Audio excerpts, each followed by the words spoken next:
By now, the Western world is pretty much familiar with South Korean filmmaker Bong Joon-ho.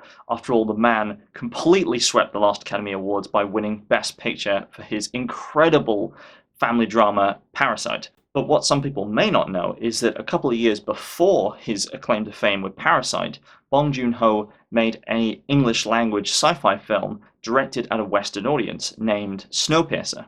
Based on a French graphic novel from the 1980s, Snowpiercer took the idea that humanity's last hope for survival is in this self-sufficient train which allows what's left of society to survive on a post-apocalyptic Earth that has been ravaged by a whole new ice age. That same premise has since been adapted into a brand new TV series that has just dropped on Netflix in the UK, and I want to talk about it. But before I do, I just want to say thank you for coming back to my channel. If you've subscribed already, thank you very much. If you haven't already, why not do it now? It'll make my day if you do. And of course, before we talk about Snowpiercer, the TV series, there are going to be some major spoilers for the first 2 episodes of the show. So if you don't want to know anything about it, then jump out. But if you have seen the episodes, then we're going to talk about them openly here. So let's dive right in. Now, going into Snowpiercer, I was a little bit concerned as to how well the TV show would capture the best aspects of the film. After all, the film is a hidden gem, and trying to recreate that storyline in a longer format did leave me and a few other pundits scratching their head, wondering how it all might work. And from the get-go, it's clear to see that Snowpiercer the TV series has a different storyline in mind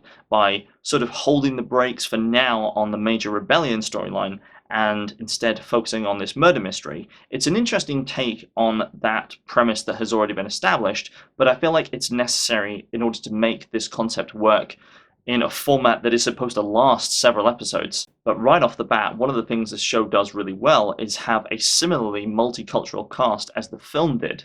I mean, after all, this is supposed to be the remnants of society crammed into a train. It would be daft if they were all English or American or wherever else. These are people from around the world and they're all on this train. And it's great to see the different interplay between different accents and dialects. It's just refreshing to see that in a TV series. I'm only slightly gutted that the great Stephen Ogg was relegated to a guest appearance in the first episode and a very, very minor appearance in the second episode. This guy's a fantastic actor and I would love to see him get a proper starring role. I mean, he had that briefly in The Walking Dead, but I would love to see one that lasts the test of time. Moving away from the cast though, it's clear to see from the get-go that a great amount of care and attention has been put in to the set design for the show. After all, the set designers have a really intriguing premise to play along with here.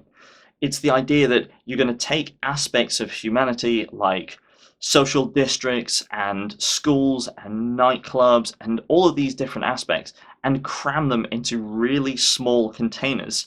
You have to then think of how that might work on a literal scale, but also how might the limitations of space affect the overall design that you're trying to accomplish. In fact, it felt quite similar to the reality TV shows about tiny homes.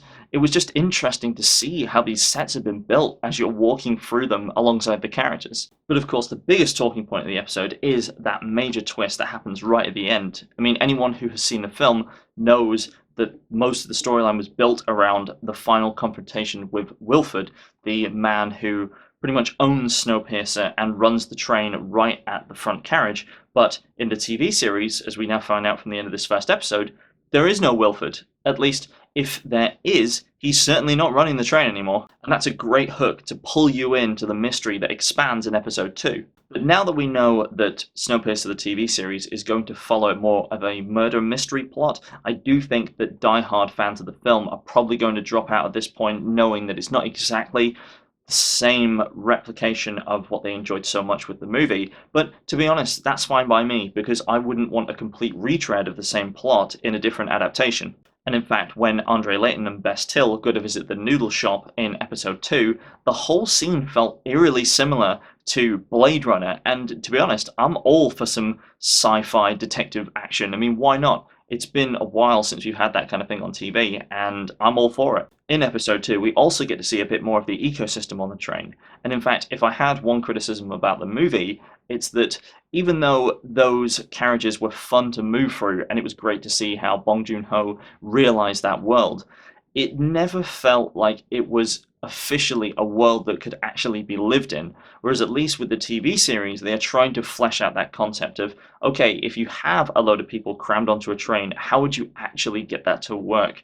What different characters would you need to cater to different requirements of sustainability? But I'll admit, seeing the butcher's carriage get completely decimated during that avalanche was an amazing thing to watch. I mean, it's just crazy to think about how unforgiving the world is that these people inhabit. I mean, if you step 1 foot off of that train, you will die immediately. And also that scene with the arm being stuck out of that very small porthole. I mean, oh, it makes for some incredible special effects, but yeah, trying to watch that while you're eating your breakfast is not the way to go. But overall, I can say I'm pretty happy with these first 2 episodes of Snowpiercer. I'm excited to see what the series has to offer beyond its initial concept. I mean, it'll be interesting to see whether or not the show pulls a Westworld, and spoilers for Westworld here, if the show eventually moves beyond its current premise to potentially explore the world outside the train. I mean, how it might do that, I don't know, but it would just be interesting to see if that was on the cards down the line. But have you watched the first 2 episodes of Snowpiercer? If you have, let me know exactly what you think in the comments below.